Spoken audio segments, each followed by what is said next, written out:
Thank you so much for joining us today. By my clock, it is 11:30. So I do want to be respectful of everybody's time and get started. My name is Megan. I am from the Office of Special Events. I'm excited to see so many people on the call already. So thank you so much for joining us and for signing in early. Today, you're going to hear from Denver Fire regarding fire permits and fees, especially those related to cooking on site at events. Denver Department of Public Health and Environment is going to speak about food safety, CBD, and health inspections. And Department of Excise and License is going to talk about all things licensing, temporary food, liquor, and marijuana. So I am going to turn it over to them in just 1 second. But first, with so many people on the call, we would love to get an idea of who's joining us today. So I have 2 polls for you before we get started. The first, we'd love to know in what way you're part of the Denver event community. So are you an event organizer? Are you a vendor at events? Are you part of the city staff who work with organizers and vendors? Or are you connected in another way? So I'll give you a second to see.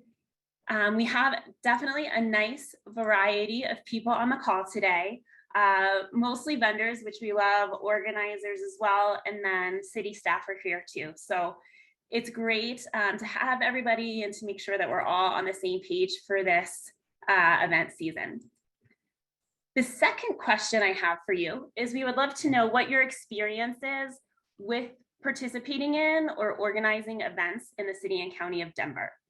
So if you're brand new to the city and you haven't participated in events before, that's great. We're here to help answer your questions and make you feel comfortable getting involved. If you've been a part of a small handful of events, that's wonderful too. I know a lot of us are a little rusty after a 2-year hiatus due to COVID. So let us know if you're feeling that way. Or if you're a very experienced event organizer, if you could let us know, maybe you want to take over the presentation for me, that would be awesome too. Great, let me share these results. So it seems like we also have a wide variety of experience as well. About half and half, it looks like new or only participated in a few events, and then half who are pretty experienced with events in Denver and organizing events. So that's wonderful. I'm glad there's such a variety of people on the call. Hopefully you'll find it useful. Without further ado, I am gonna turn it over to Lieutenant Shelburne with Denver Fire. He can come off mute and share his screen and tell you a little bit about fire permits as it relates to vendors and events. Great, Megan, thank you. Like Megan said, I'm Lieutenant Shelburne, Denver Fire Department, in charge of special events and assembly groups and process permits for event managers, organizers, and vendors alike throughout the city of Denver. I'm going to start a PowerPoint here.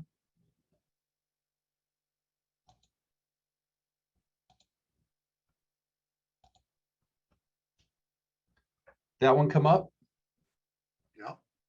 Yep. Yep. Okay, great. And I want to let everyone know I'm going to try to make this brief. I'll have time to answer questions after this, but unfortunately I won't be able to make the breakout room at the end. So again, we're addressing special events permits and changes with the Denver Fire Department.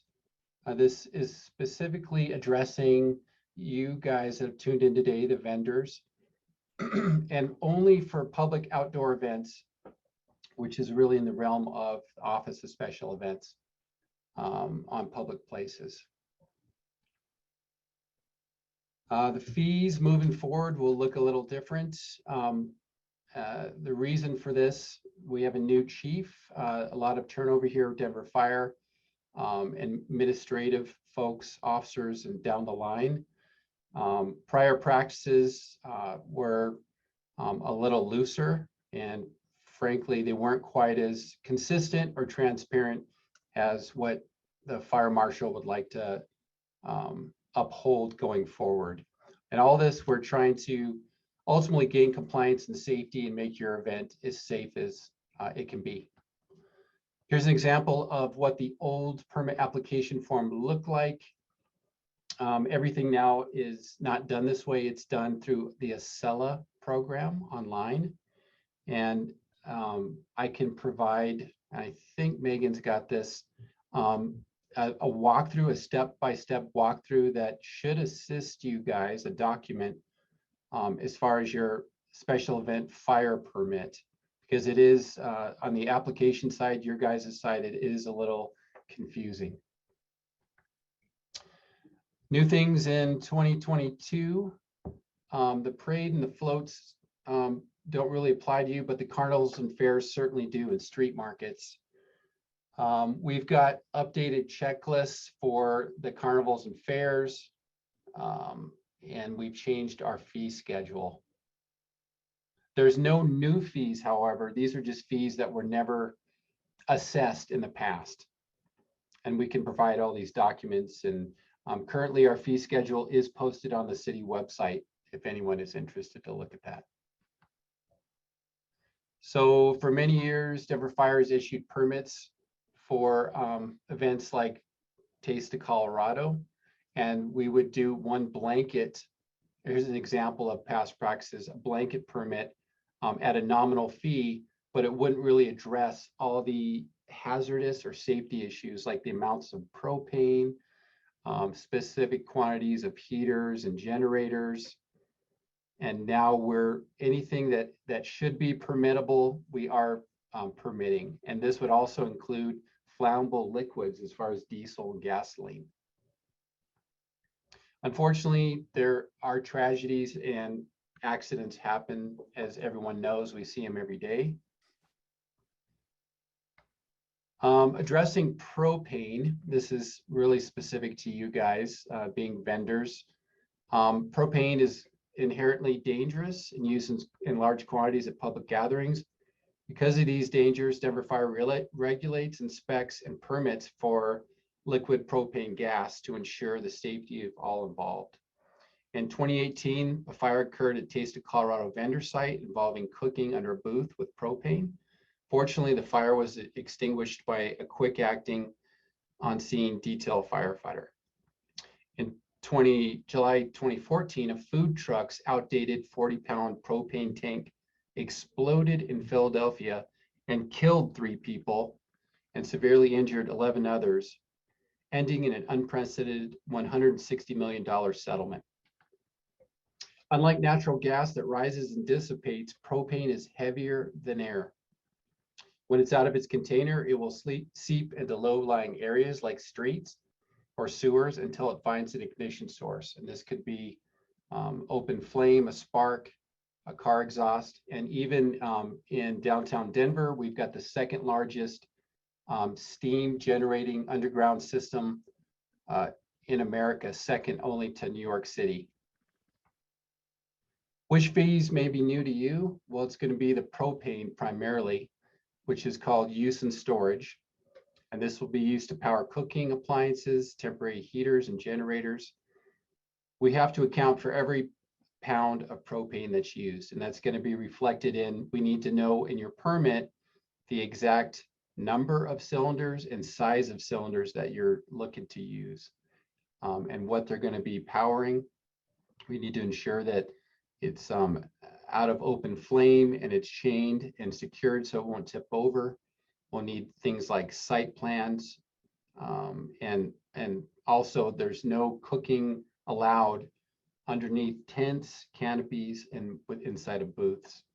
As far as diesel and gasoline, and these would be used primarily for generator use, the belly tanks are the generators. For diesel, it has to reach a cumulative threshold of 120 gallons for us to start charging for fees. And with gasoline, 60 gallons. Generators over 5 kilowatts are the ones that we're interested in. If it's lower than that, we aren't really going to look at them as far as on the permittable side of things. But over that threshold, we'll need the make and model, the spec sheets, what kind of generator you're using, and then the kilowatts and the belly tank capacities. The good news is we are implementing, in conjunction with the Office of Special Events, a graduated fee schedule, which starts this year. So any event outdoors, on public grounds, public property, we're doing a graduated fee schedule in the interest of goodwill and economic recovery, and want to be supportive partners to everyone that's involved in the event, like vendors, yourself. And we understand that these changes pose economic effects. The details of this: public events held in public grounds in Denver in 2022, your permit will be charged, assessed at the total assessment will be at 0.33%. And then it'll go up to 0.66 next year, and then be 100% the following year. If you scroll down to towards the end of the page there, vendors, $650 cap maximum is what you'll ever truly realize. And that would only be in 2024. And here's an example of how we got to that $650. 300 pounds of propane, which is actually another important distinction, because we're limiting each vendor site to 300 pounds of propane. So that's $250, one generator, $75, two heating devices, $150, and a large tent is $125. That all comes up to $650. We're not saying that your event will ever reach this max. It should be typically way under that. But again, whatever the total is, we're gonna times that by 0.33 for 2022. Safety, compliance, consistency, and transparency are our ultimate goals at outdoor public events. With these goals in mind, we wish to make each event as safe and successful as possible. And another document I think that Megan has that is going to be helpful for everyone is we've got a guideline for event managers and vendors that is kind of a step-by-step, anything that we require it to be permittable, that it should dispel and answer a lot of questions for everyone involved. Thank you, Lieutenant Shelburne. We did drop those links referenced in the chat for everyone, and we will send them out after the Lunch and Learn as well. We do have a few questions, and if anyone has other questions, please drop them into the chat. A question here says, does the event organizer apply for the permits for all the vendors using LPG temporary heaters, or will this be the responsibility of the individual vendors? That's a really good question. It just depends. It depends on the event organizer. Usually will drive that, and they can do it one of two ways. The event organizer, depending on the size, the scope of the street market fair, whatever the event is, street closure, they can do it all themselves and apply for the permit and capture every permittable item in one permit. Or they can get a generalized permit for maybe a tent and the site plan and a few items, and then farm it out, to use layman's terms, and farm it out to the vendors and ensure that the vendors will have to secure their own permits. Either way, there'll have to be communication between the vendor and the event organizer to ensure that everyone is doing it properly and safely. Great, thank you. Next question. If a vendor is not using any flammable liquids or gases or fire, do they still need to apply for a fire permit to be in compliance at a farmer's market? For the vendor side, for the market itself, it would still need a generalized permit. But for the vendors, if they don't have a generator, no propane, no compressed gases, they're not cooking, no temporary heating device, no propane, then no. If they're just selling wares at a tent or a booth outside and there's nothing that's listed on that guideline that's permittable, then they would not need, or a tent use, for instance, then they wouldn't need that permit. Gotcha. Okay, so if a tent is larger than 200 square feet, it would need a permit, but otherwise, no. Correct. Okay. Yep. Okay, so for some of the larger downtown special events, will food trucks still be covered under their annual fire permit, or will you be asking for additional items?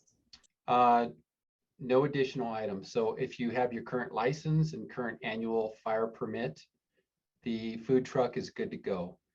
With that said, there's still guidelines that we need to know where the food trucks are going to be located. The event organizer needs to ensure that they are spaced accordingly and safely, and that's typically end to end with a 10-foot separation.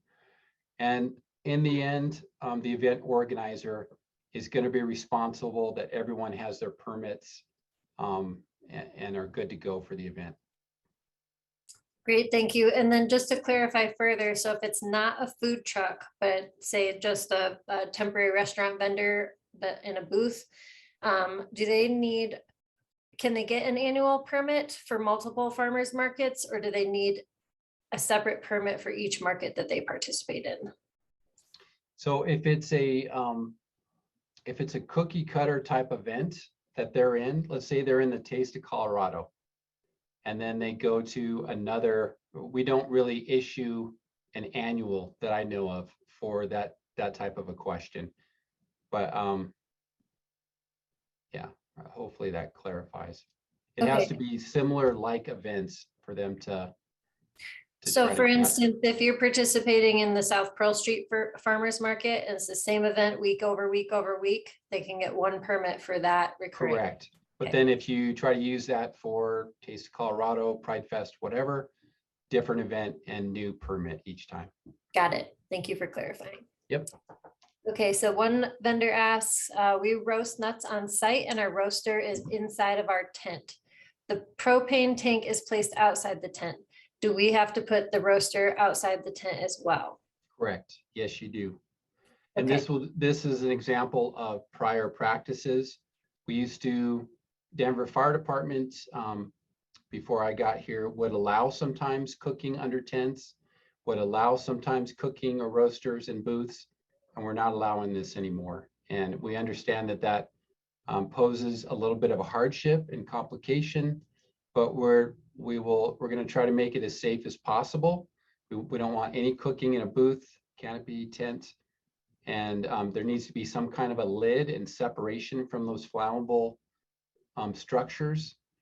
And especially with cooking with grease outdoors, it gets tricky with rain and snow. There would have to be some kind of a metal lid or some metal flashing. We'll work with folks, and we've already addressed some of these issues as far as the trickiness of cooking outdoors and with weather conditions. Okay, great. And just so everyone knows, we're sharing contact information as well. So Lieutenant Shelburne will be available to speak to specific questions regarding how to navigate not cooking under a tent, specific to your events and your food setups. Next question, does the total maximum of propane, gas, and diesel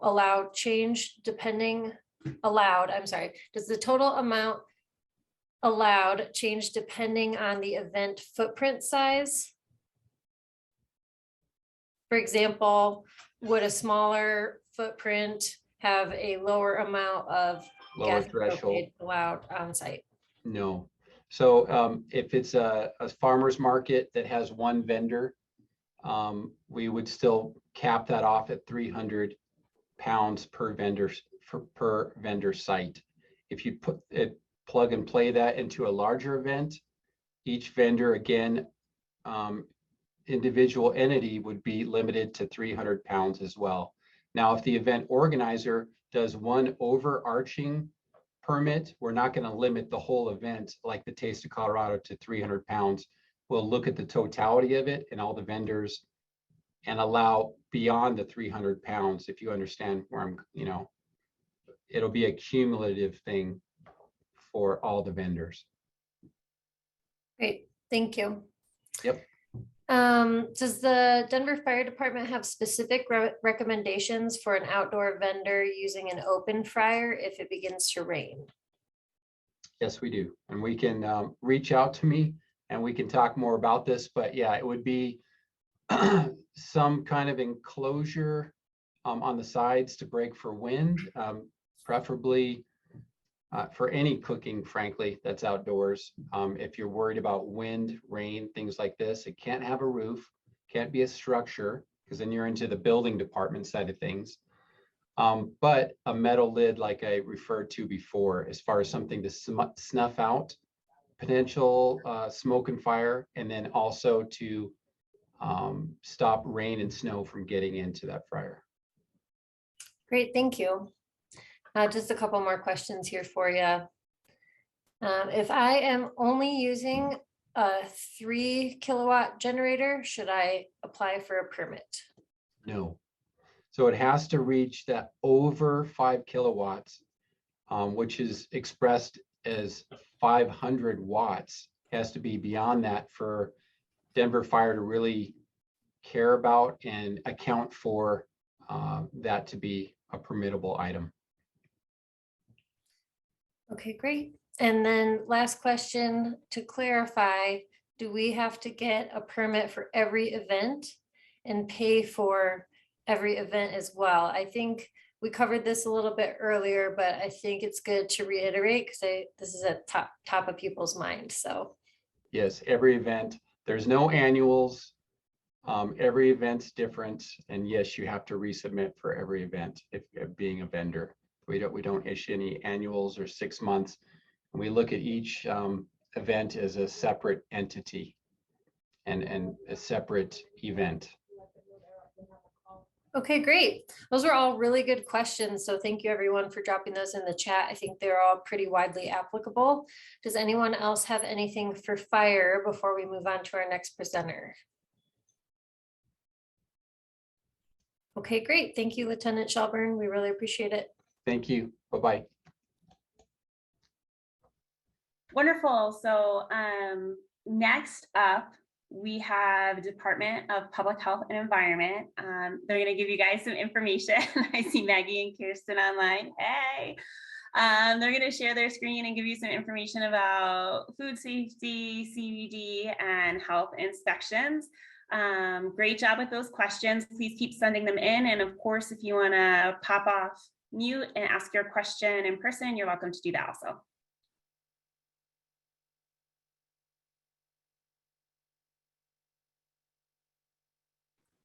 Hi, everyone. Hi. I don't see faces. I mostly see names, but it's good to be back in this space with everyone. So I don't know. So I think I know a lot of you, but my name is Maggie Steele, previously Stubb, for those who might recognize that name more. And then I'm Kirsten Kekrin. She's my new partner in crime with Temp Events. So we are your go-to for any questions regarding public health and environment. And hopefully we will cover all of your questions in the presentation, but please throw them in the chat and we will answer as we go.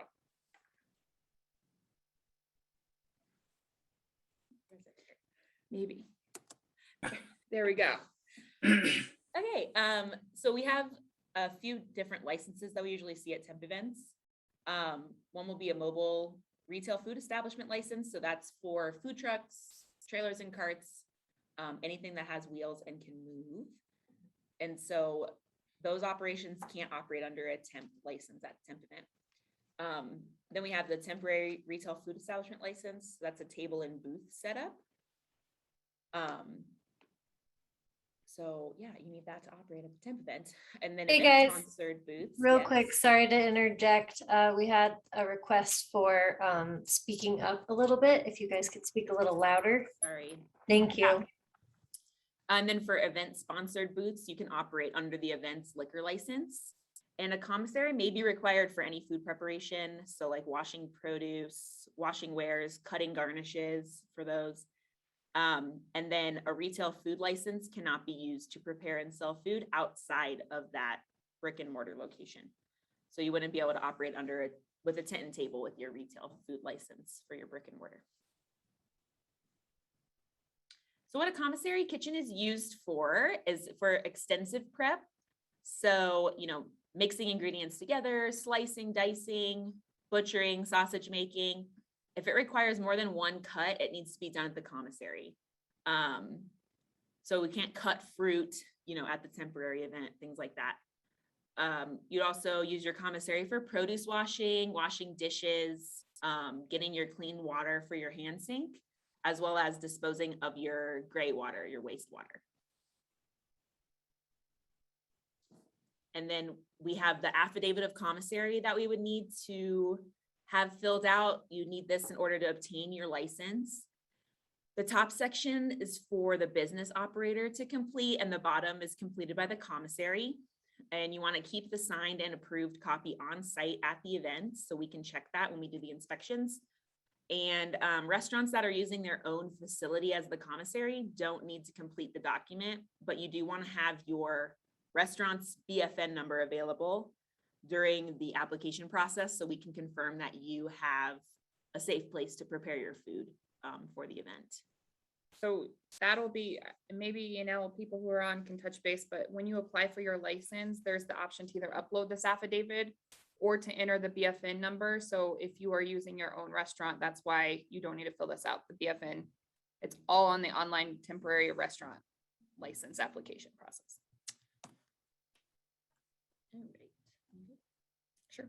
All right. So during the day of the event, some of the things that we require on site. So if you're doing any open food handling, so we require you to have sanitizer, and we want to clarify that this is an in-place sanitizer to wipe down food surfaces. This is not hand sanitizer. Hand sanitizer is fine to have in addition to your hand sink, but it does not replace an in-place sanitizer. There's a couple different common kinds that we see out there. So you can do bleach and water. And then up in the right-hand corner here, you can see the test strips for the bleach. If that's the option you go with, just be mindful that bleach is affected by temperature. So if it's in the direct sun, it's gonna dissipate a lot faster than if you're monitoring it. So that's why we recommend the test strips on site.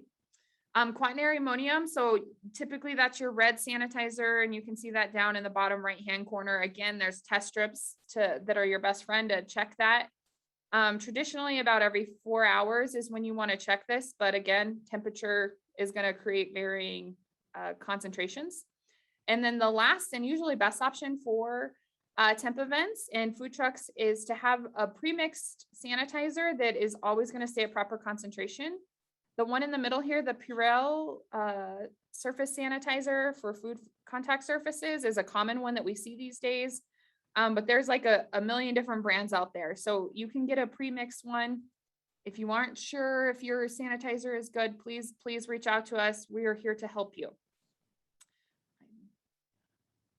Can you see the chat box that I have open? Or is this private for us? I just saw some questions coming in. Yeah, the Affidavit of Commissary is updated for 2022. That's just an old picture, sorry. We can throw the, oh, there it is. Okay. Thanks, Nate. Yes, a food truck can use a restaurant as their commissary. Depending, there are some requirements with that, depending on the liquor license, if they have a liquor license.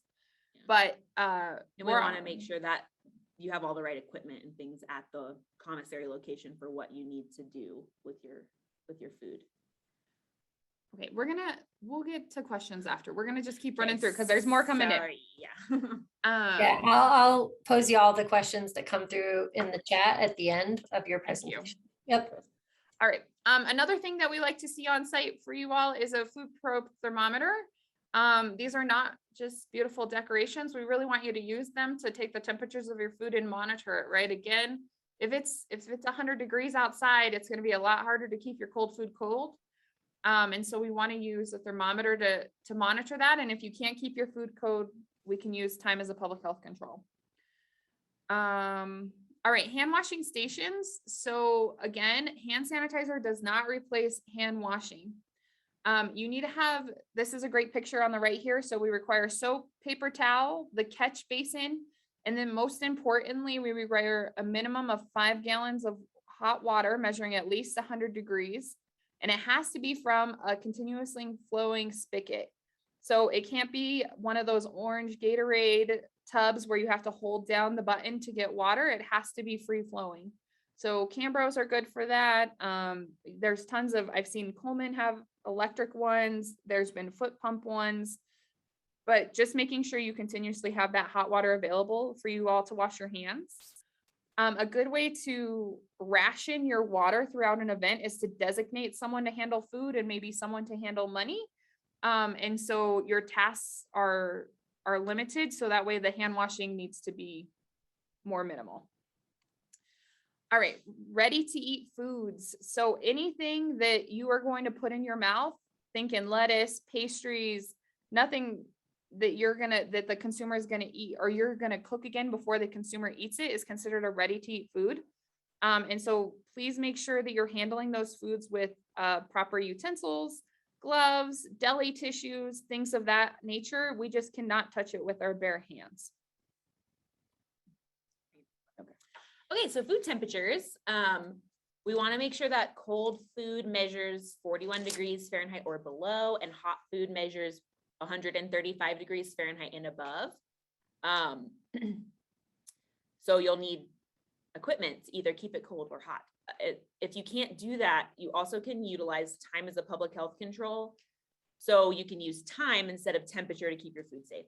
If you use time as a public health control, the food needs to be marked for the time of disposal, and that would be a 4-hour window for you to keep your food out of hot or cold holding. So the food has to either start at 135 degrees or 41 degrees. And then you would mark the time that you took it out of temperature control. So if you did that at noon, you would be able to keep that food until 4 o'clock. And then at that point, anything that hasn't been already sold for people to eat needs to be thrown away. We can't save it after that point. So for equipment, we need to use the proper equipment for heating or hot holding or cold holding potentially hazardous items. You can use hard-sided coolers with ice to keep food cold, but we can't use fuel gel canisters or sterno during outdoor events. Our regulations prohibit that just because they don't evenly distribute heat. And there's a safety concern. We don't want to knock one right. over and Fire. set the grass on fire. But that's not our department, Oh, you can You want me to say sampling. something? Okay. So we got a lot of people interested in sampling at an event. And so sampling is definitely allowed. We're back out of the COVID ages, so we can resume sampling. Sampling really is dependent upon the food that you're selling and the requirements behind it. So if you have a licensable product, so if you're selling cooked veggies, you're selling, frozen dinners, you have dairy, meats, unpackaged baked goods. So anything that would really require a license, we're going to require, you can give the samples of stuff, but you have to have a hand washing sink. All the food, again, needs to be prepared at the commissary, and no bare hand contact with those ready to eat foods. So if, for example, you had a frozen meal like a frozen stir fry, and that's what you're selling, and you want to sample that stir fry, you could cook the stir fry, right? You just put it in the pan, cook the stir fry, and then you portion it out. Totally fine to do that on site. That's not extensive prep to us. But if you were to, let's say you make a fresh pico de gallo, you couldn't bring peppers and onions and tomatoes and cut all of that stuff on site. You would have to do that at the commissary. So again, totally fine. If your food is licensable that you're actually selling to the consumer, totally fine. If your food does not require a license, you're again, okay to give samples, but we're going to recommend you do the exact same things. So some things that maybe aren't licensed by us, but you can still sample, and you probably would see more at like a farmer's market or sometimes a temp event. Whole fruit and vegetables, items that are cottage food items, anything that's prepackaged like Cliff Bars or something of that nature. Another common one we see is maybe you are selling a dried herb mix that like is a dip, and in order to eat that dip, you mix it with sour cream. We don't license that product, but it's okay to mix it with sour cream for samples. And then, but we still would, again, recommend you keep the sour cream cold. We want to make sure that you have a hand washing sink on site. You're not bare hand contacting any ready to eat foods like pretzels, maybe that they're testing the dip with. And that, especially if you're doing any raw whole produce, right? Like if you're a peach stand during, from Palisade Peaches, you want to try and wash those peaches before you're sampling them, and that you're wearing like a glove while you're handling them. So that way we try and prevent that bare hand contact, and we remove any soil debris from the outside of the fruit. Foods that cannot be sampled at an event, alcohol, unless it's like a tasting event and everyone's paid to be there, and it's approved. Unpasteurized dairy. So if you have someone who is, they can advertise that they want to sell shares of their unpasteurized dairy at the event, but they cannot sample that. Any ingestible CBD items, those kind of things, we don't allow sampling at an event. If you want to sample your product, you're not sure, again, our information is going to be at the end of this presentation. Please just send it on over. We're happy to help you decipher. Okay. So reasons for a closure at a temp event would be if you're food handling or ice scooping without your hand washing station properly set up, food handling without the proper hand washing essentials. I guess these all kind of go together, but hot water measuring between 100 and 120 degrees Fahrenheit. So there's a nice range for hot water, and it can't fall outside of that. We also need soap and single-use towels. If you're not using your approved commissary for all of your necessary tasks, you might have to close completely or stop doing certain tasks while at the event. Or if you're operating in any manner that significantly compromises the safety of the food or drink being served. And then this is our fine schedule. Specific things. So the biggest thing on here is that if we find you operating in violation of any critical violations, so if we find you with food at a temperature multiple times throughout the season, or within a 12-month period, I should say, then that's when you can see these like $250 fines. But the biggest thing here is the reasons that Kirsten just went over with the closure, that those for a mobile retail food establishment can result in $1,000 fine without any repeat, and the same for a temporary restaurant stand. So if we find you guys operating and you're serving food and you needed a hand sink and you don't have one, that can be an automatic $500 fine for you. So please, if you are unsure, reach out to us for verification, because it is so much better to ask for permission than forgiveness in this case. Okay, and then for hemp and CBD at our special events, along the same lines as like other food, there'll be times when a license is required or when no license is required. So you would need a license to sell hemp and CBD if you're selling ingestible products. So that would be like food and infused food products, tinctures, extracts, or ingestible oils, pills, supplements, capsules, anything that's going in someone's mouth. And then no license would be required for topical products like lotions or like balms or anything. Pet supplements or treats, we don't regulate those, or any inhalable or like smokable products. We do want to check approved source and make sure that anything that needs to be refrigerated is. So approved sources, we do require hemp and CBD products to come from a licensed and inspected facility. You can submit your proof of like approved source to phicomments@denvergov.org and give us like at least 2 weeks prior to the event, so our marijuana team can review that, our cannabis team, and get back to you with any questions or things that need to get verified. And then for refrigeration, same idea. You can submit documentation like proving that you have, the decarb step that will probably kill pathogens. It can be shelf stable.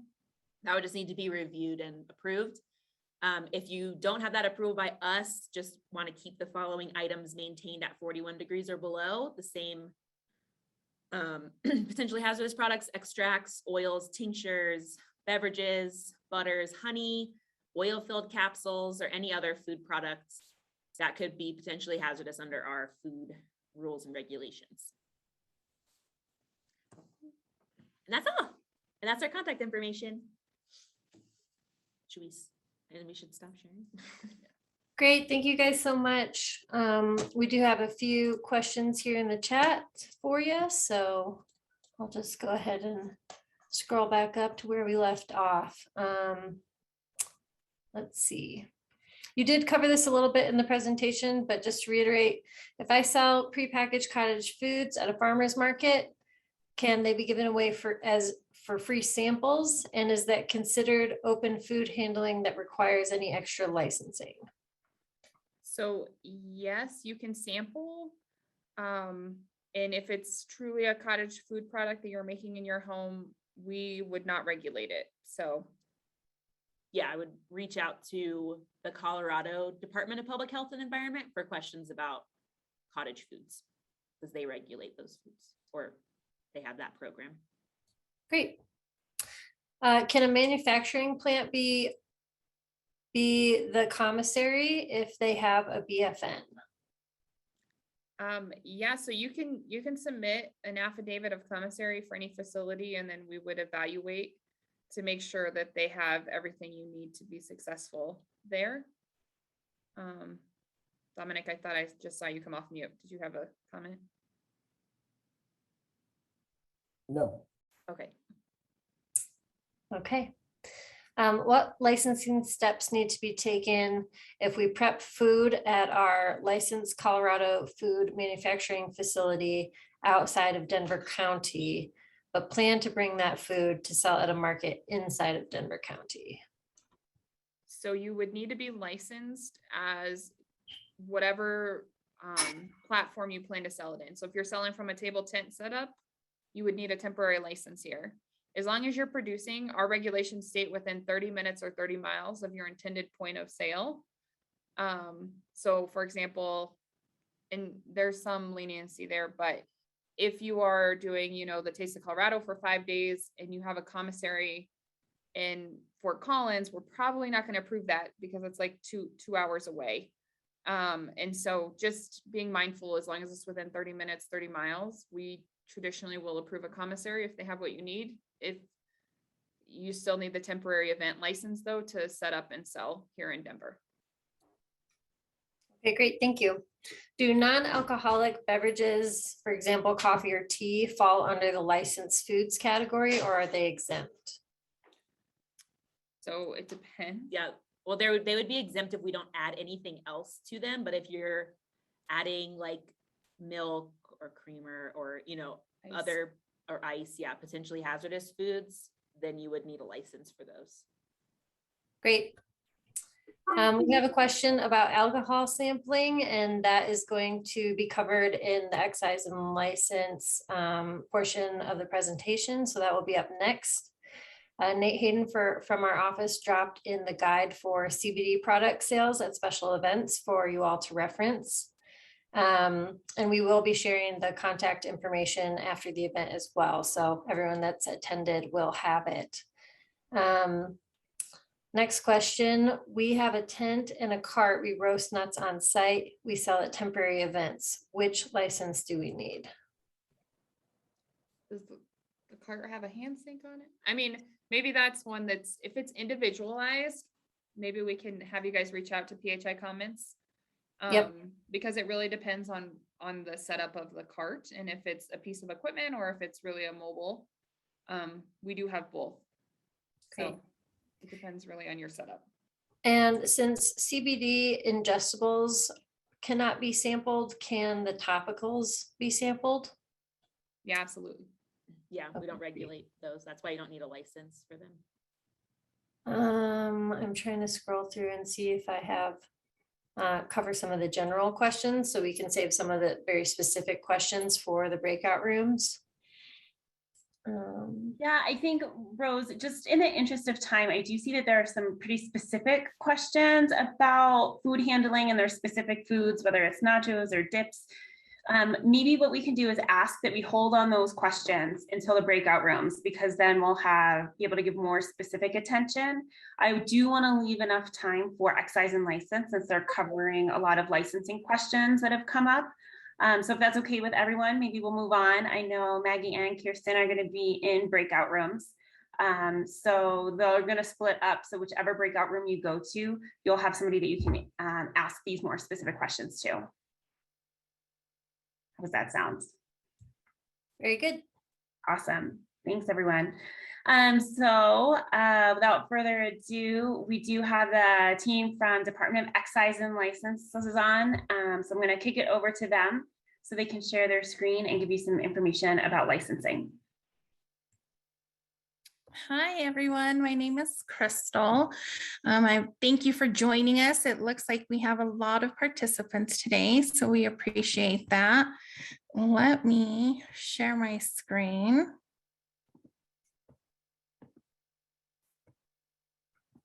And we will get started. So food at special events. So we'll start off with temporary restaurants. So as many of you know, this is now online.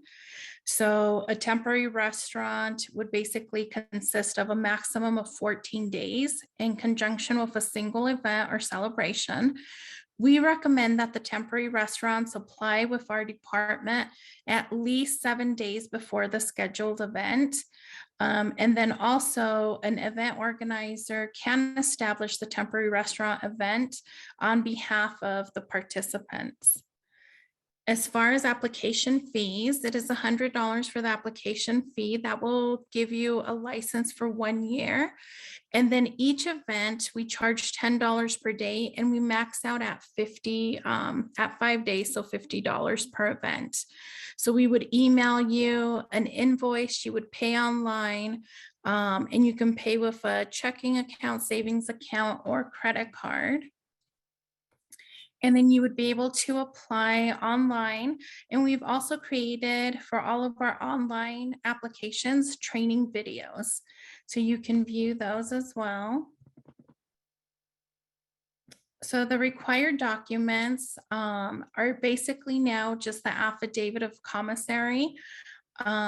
So we would have to have that approved from the Department of Health prior to you applying.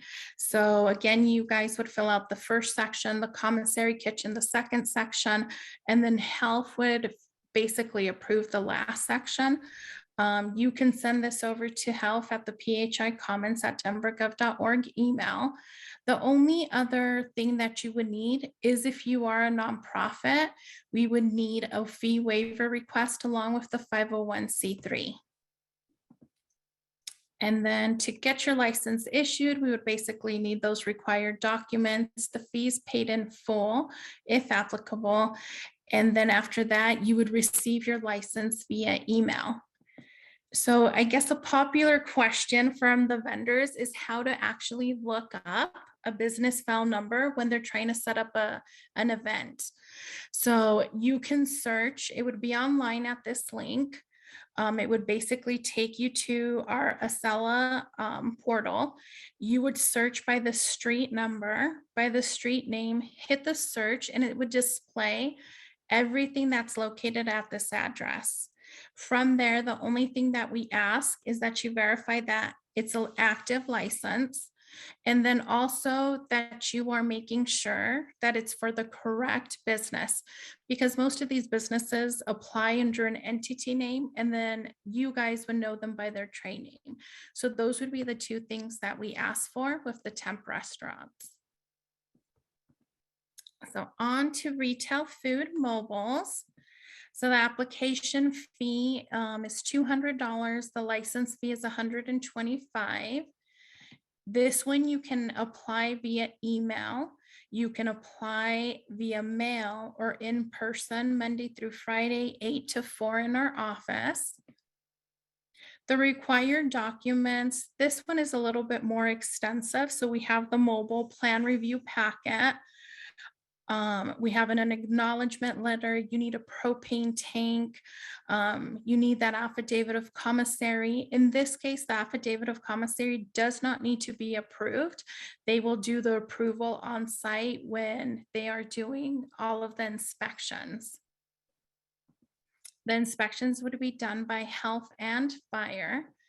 And then on site, you would have health, fire, and someone from our department. So as long as we receive the completed documents, your health and fire inspections are passed and the fees are paid in full, you will receive the sticker and the license on site. And so now for peddler licenses, this is also one that is now online.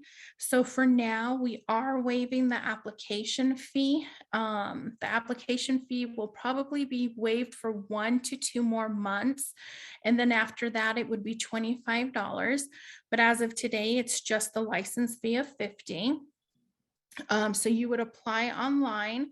And then basically, the same thing. So you would apply online. There's our application. We also have the training video on how to get through the application process online if you needed assistance. The required documents would be a state issued ID, a headshot. In the headshot, we would want it to be kind of passport style. So no funny faces, no sunglasses, no hats. We need a CBI background check.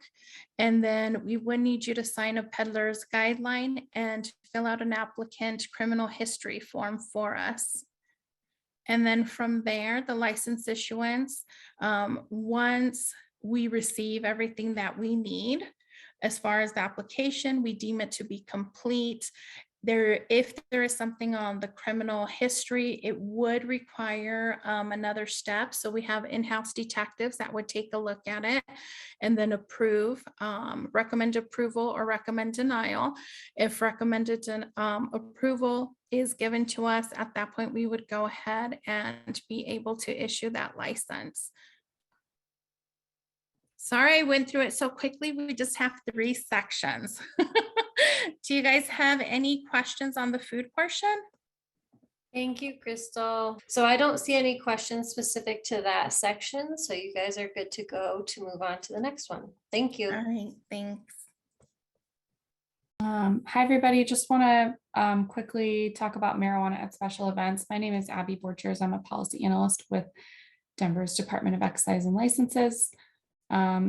So there's no marijuana allowed at special events of any kind. So that includes marijuana sales, free marijuana or marijuana consumption. That includes things like the 420 festival. There's no marijuana consumption allowed.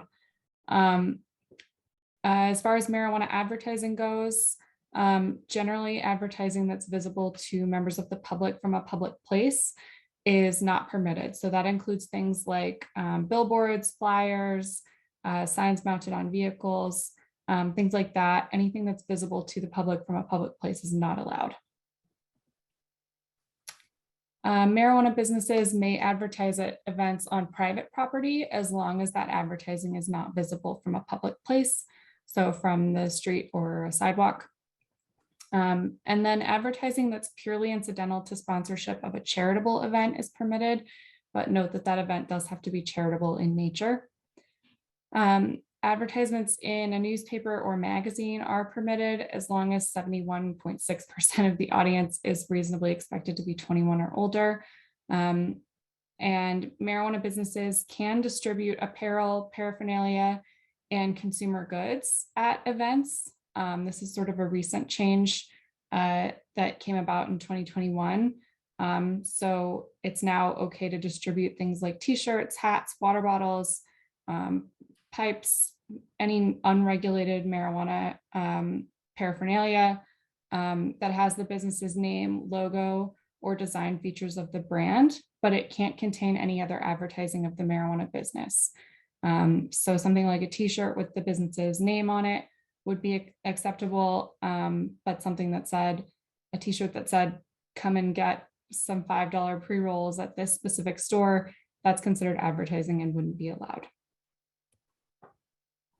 We have a full guidance document on what is and isn't allowed with marijuana advertising at special events. And it's linked there in the presentation, and I can link it in the chat as well. And then that's just the relevant code section of the Denver Revised Municipal Code. If you have questions, you can contact me or marijuanainfo@denvergov.org.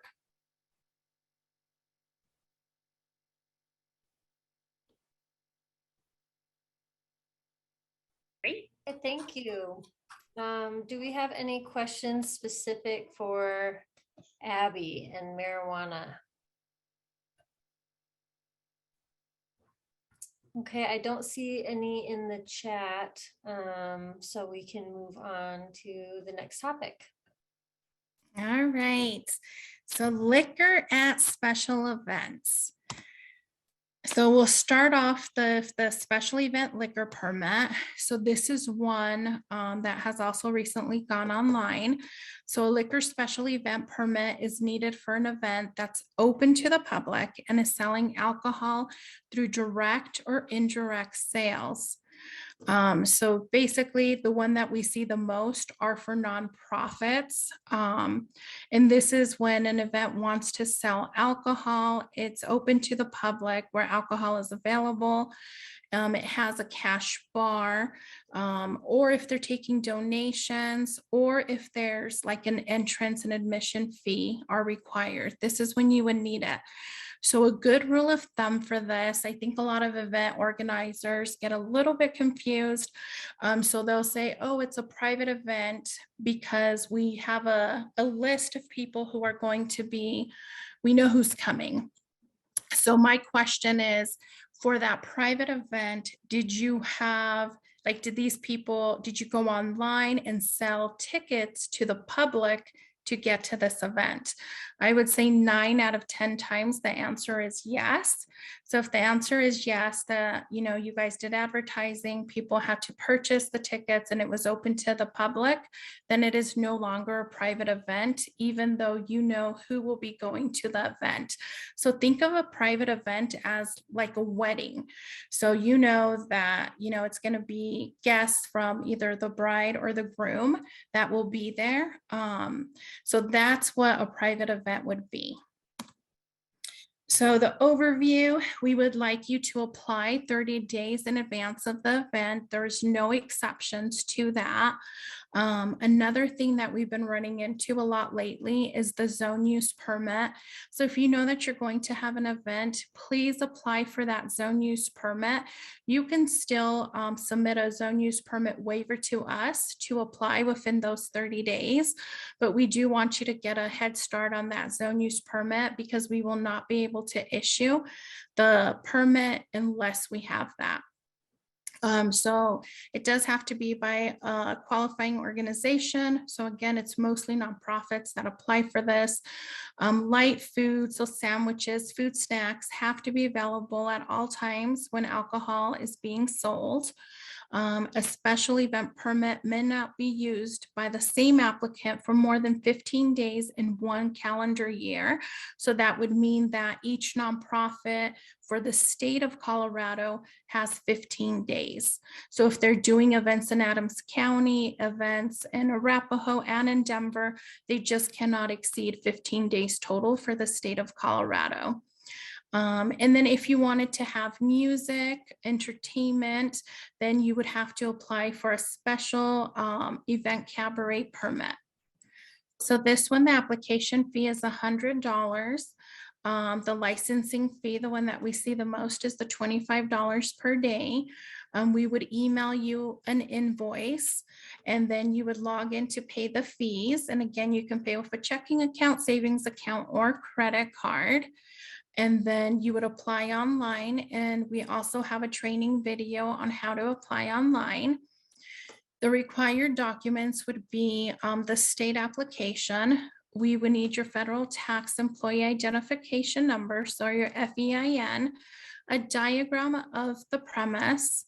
We want that outlined in red, and we also want to know where your posting will be placed. So basically the nearest intersection, like the cross streets of where it'll be. We need a certificate of good standing. If you're going to have the music, the special event cabaret, the zone use permit. For larger events, we do request a fire special event permit. So you can go to their site and request that. If they don't need a fire permit, they will go ahead and mark, they'll basically mark it in our system that it's not required. If you are closing down any streets or using public property, we would also need a right-of-way or a DOTI permit. And if you're having your event in the park, we would need a permit from Parks and Rec. If it is going to be on private property, then we would need a possession of property certificate or something saying that you do have possession of that property with the specific dates and times of the event. And so for the posting instructions, we have them here, and this is basically what will be emailed out. So a lot of you will find this very familiar. We now, because it is online, it basically now we have it to where you can actually, you will take the picture of the posting. So someone will not go on site.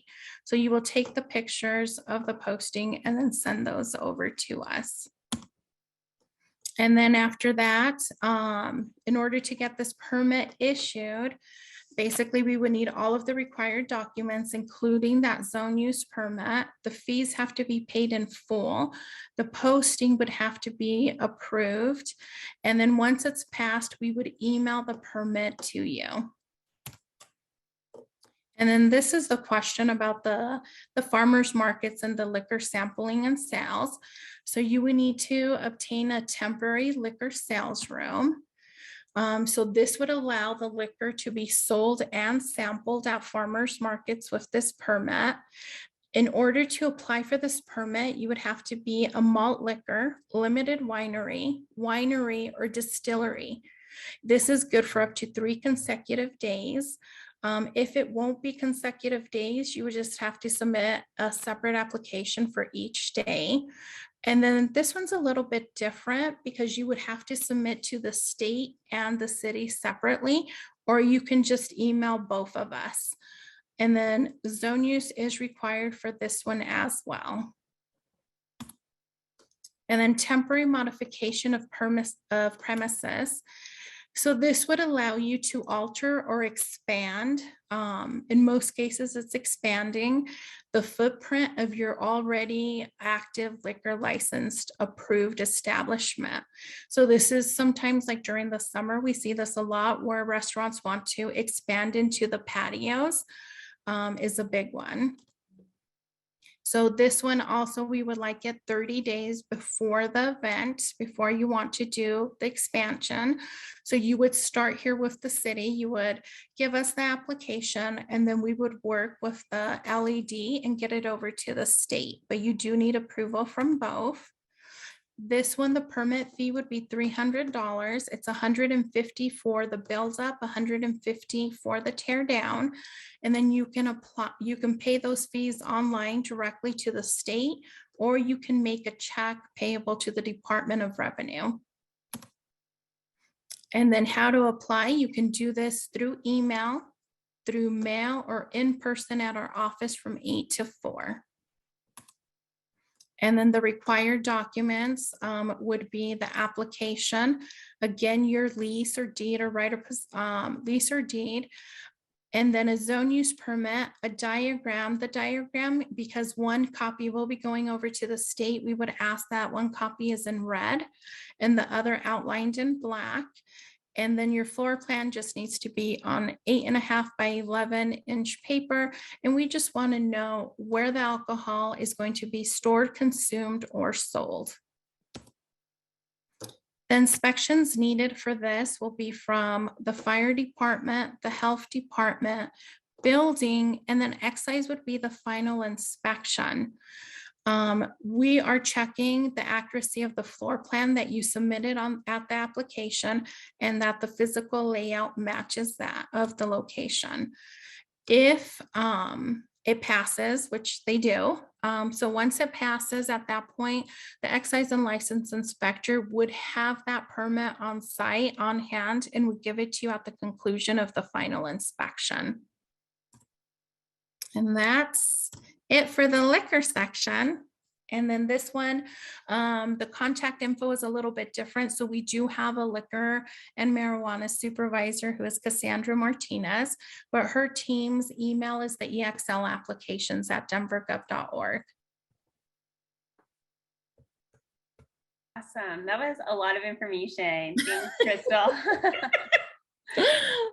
We do have 2 questions in the chat that I'm going to ask in front of the whole group. And then I think I'm going to suggest that we get into breakout rooms so that we can get twice as many questions answered with the time that we have remaining. So one question that came up was about breweries modifying their premise. Do they go through the same process that you just spoke about in the presentation?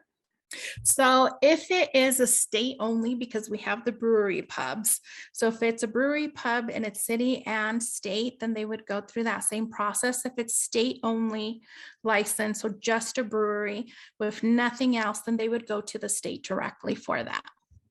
Okay, great.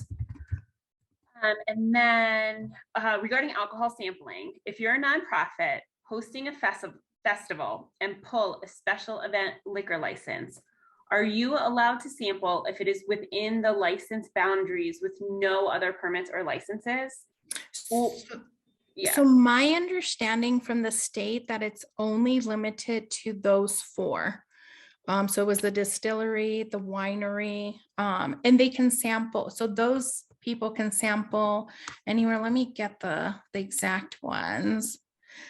So that's what they have on the actual application, the only people that can apply for it. So I guess this question is, if you have a special event liquor license, in some instances, is sampling allowed, or no, you have to get that sales room license in order to do any sampling at an event? So typically with the liquor event, the special permit, they're either selling the liquor or it's already included in the admission fee. In the mission fee. So I don't think that there would be like any sampling there. Izzy, do you want to come off mute and explain? Because I don't know that we're getting to the heart of your question. Sure. Can you hear me? Yep. Yes. So oftentimes at festivals, we will have sponsors that would want to sample to help promote sales. The sales, of course, are done through the nonprofit itself. But sampling on site can also, or can encourage more sales. And so the sampling, so these vendors, they wouldn't be either a malt liquor, a limited winery, a winery, or a distillery? They would be one of those, but Okay. basically like we're purchasing the product through the distributor. So it's our product, but they may have brand reps that want to be on site. So they're technically sampling the product that we've purchased. Okay, so I can follow up if you drop your information in the chat. I can follow up with the state to see would they need that, being that there's already a special event permit liquor license on site. Okay, I can do that. Thank you. Awesome. Thanks, Crystal.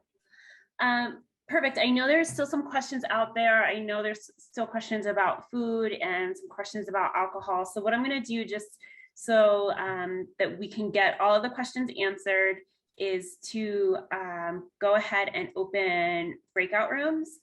I've just opened all the breakout rooms.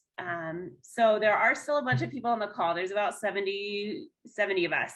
So maybe if you want to divide, and if your first name starts in the beginning of the alphabet, go to room 1. And if it starts at the end of the alphabet, go to room 2. And of course, if you feel like your room is more crowded, pop out and join the other one. It's not a hard and fast rule. And that way we can go ahead and get questions answered.